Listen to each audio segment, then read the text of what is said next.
Lucas had been a very wealthy farmer, but he hadn't managed his farm wisely and had been very careless with his money. He realized too late what a fool he had been when he lost everything.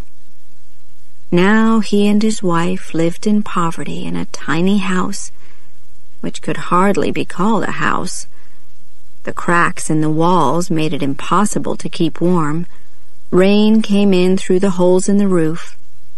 Their life was a constant struggle. They had always prayed for a child, but during their years of wealth, God had never listened. Now they were poor and had nothing, and his wife gave birth to a baby daughter. "Oh, what are we going to do?"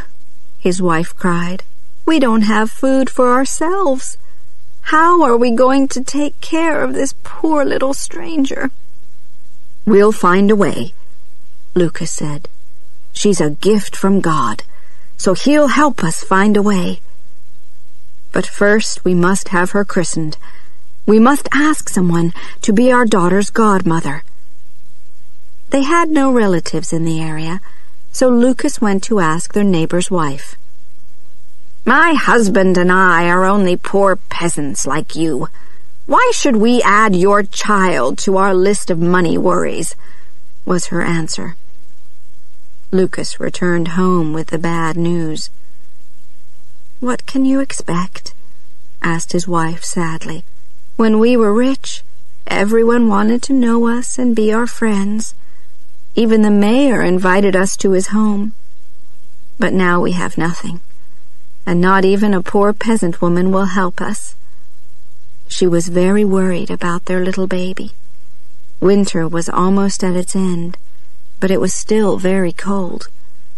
At night the earth froze, and in the morning the houses and trees were covered in snow.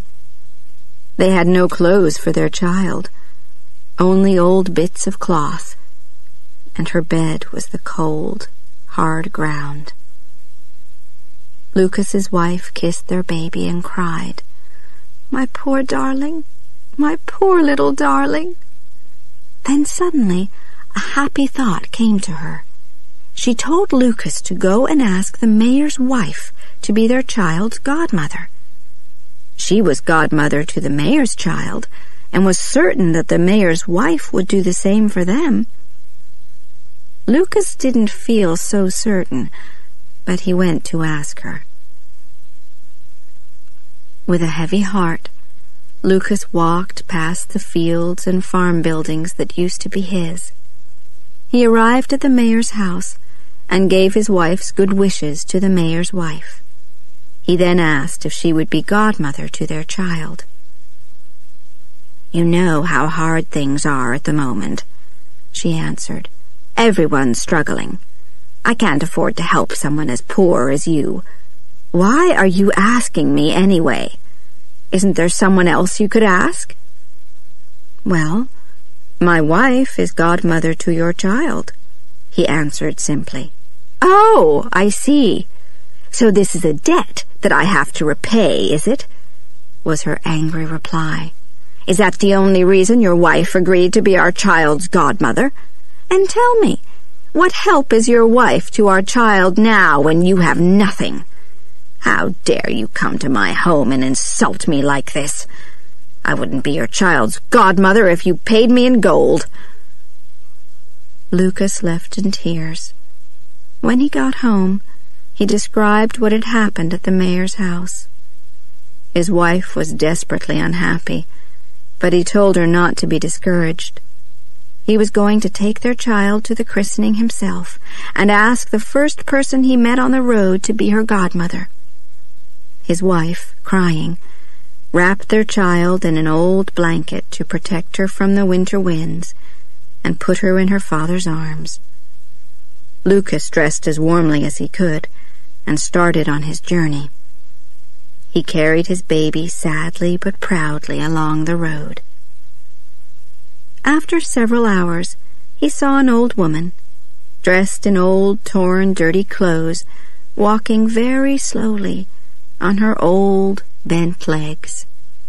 He hesitated for a moment, and then walked up to her, explained their situation, and asked her if she would be godmother to their baby.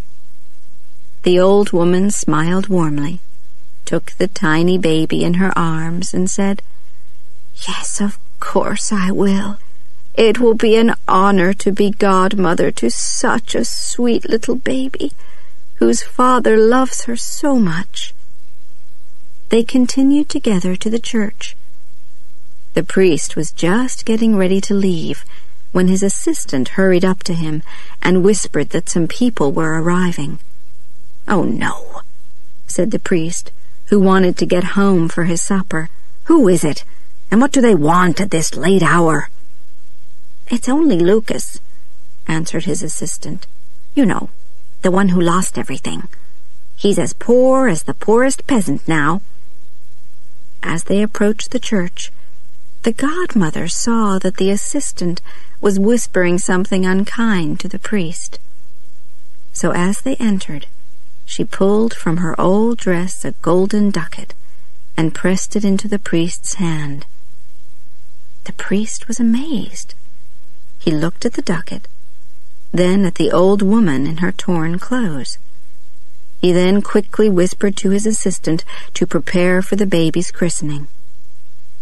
The christening ceremony that followed was suitable for the wealthiest of merchants. The little girl received the name Marischka. After the christening, the priest walked with them to the door of the church. His assistant walked with them all the way to the gate, hoping for a nice reward. The old woman gave him a golden ducat, which he received gratefully. When Lucas and the old woman reached the place where they had first met, she handed the baby to him. She then reached into her pocket and pulled out another golden ducat, which she put inside the baby's blanket. She smiled at Lucas and said, "This is my gift to your child. This will provide enough money to bring her up well and give her everything she needs. This child will bring you and your wife great joy and comfort, and when she grows into a woman, she will have a long and happy marriage." The kind godmother then touched the ground, and suddenly a beautiful rose bush appeared, covered in sweet-smelling flowers. Lucas bent down to admire the lovely flowers, and then turned to thank the old woman. But she was gone. He was amazed and confused. "Goodbye," he called. "Thank you, kind godmother." He stood there, holding little Marischka, looking all around him. He would probably have stood there for hours if Marischka hadn't started crying for her supper. So he began walking, and as he walked, he thought about all the wonderful things that had happened to him that day. At one point he stopped and felt in Marischka's blanket to make sure that the ducat was still there, that he hadn't dreamed it. He took it out, and suddenly it became 10 ducats and fell out of his hand all over the ground. Again he stood there not speaking, full of amazement. He gathered the ducats up, laughing, put them in his pockets, and almost ran with Marischka back to his home. Lucas's wife had been waiting anxiously at home, hungry, thirsty, and cold. There was no food in the house, and no money. She was very surprised when Lucas ran in with a happy smile on his face and told her all about the kind godmother. When he finished, he told his wife to take the godmother's christening gift out of Marischka's blanket. The wife reached in and pulled out the ducat. Suddenly there were 10, 20, 30 ducats. She cried out in happiness and surprise. The ducats flew out of her hands and rolled all over the floor. They both began to pick the ducats up, but wherever there was one, another 10 appeared. In the end, there was a beautiful golden pile shining in front of them. They fell onto the floor, laughing and crying at the same time. Then Lucas's wife was suddenly full of fear. Could this money be an evil curse? Maybe the woman is an evil spirit who wants to buy our souls. Lucas laughed. Don't be silly, he told her. What evil spirit would go into a church? But Lucas knew this godmother wasn't an ordinary woman. Maybe she was a good spirit, sent by God to help them. He warned his wife, however, that they must guard their secret. He told her to hide the money and not tell anyone the true story. He then took 1 ducat for the mayor to change, so he could buy eggs, flour, bread, and milk.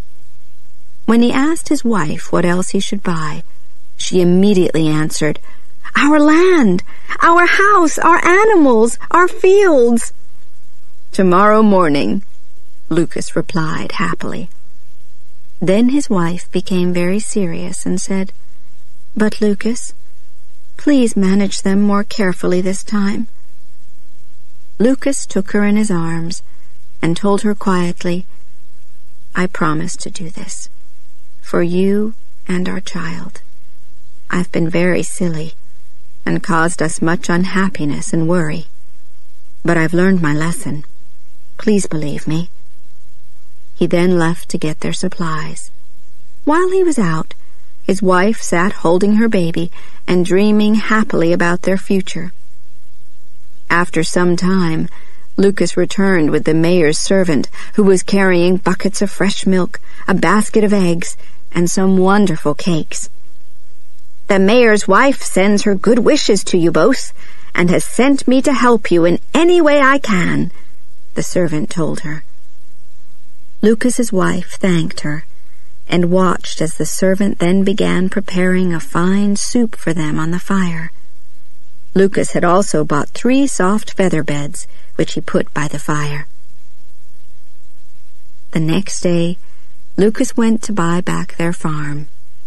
The mayor's wife was extremely curious to know how Lucas and his wife had become wealthy again since his visit to their house the day before. So while Lucas was out, she visited his wife and asked questions. But Lucas's wife didn't give away their secret. She just told her that Marischka's godmother had very kindly given them enough money to help them start again. After the mayor's wife left, Lucas's wife sat by the fire, thinking about their kind godmother. She thanked her for giving them a second chance in life. Lucas did buy back all their property, and this time he managed it wisely. He built handsome, solid farm buildings and a beautiful house for his family. He bought the very best animals, and in the fall his fields were full of healthy golden wheat and corn. His farm became the best in the region. Lucas and his wife were loved and admired, as they were good neighbors, generous and helpful to any poor farmer who was having bad luck. Marischka was a wonderful child. She gave Lucas and his wife great joy and comfort, as her godmother had said she would. When she became a woman, her beauty attracted a wealthy prince, who asked her to be his wife. She married him and lived a long and happy life.